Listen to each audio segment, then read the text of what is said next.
बहुत শুনলাম এসো এই দেখো আচ্ছা দাদা রেডিও আবার কবে থেকে কিনলে গো? আরে ভাই রেডি তো কিনিনি, ওই টিভিটা একটু খারাপ হয়েছিল, ওইটাকে মানে ভালো করেছি সার্ভিসিং করে।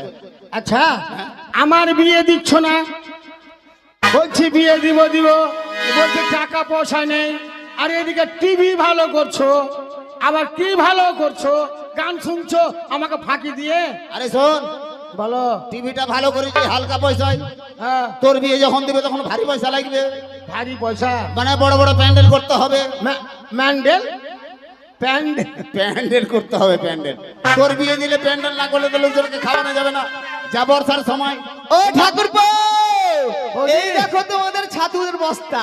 বাবা রে, আর দেরি করে না, তোমরা এসো তাহলে তাড়াতাড়ি চল। যাও। বলি, আচ্ছা বলো, ঠিক আছে। আর মনে দেখা হবে না গো, কেন গো ঠাকুরপো? মানে বনে যাচ্ছি তো। আমার আশীর্বাদ রইলো, আমি তোমার মায়ের মতো, বৌদি মানে মায়ের মতনই থাকে। বিদায় দিতে মন করে না। শোনো, শোনো। আমার আশীর্বাদ রইলো, তুমি ভালোভাবে যাবে, ভালো। আবার বৌদির সঙ্গে এসে সাক্ষাৎ করবে। জেনে বনে মরে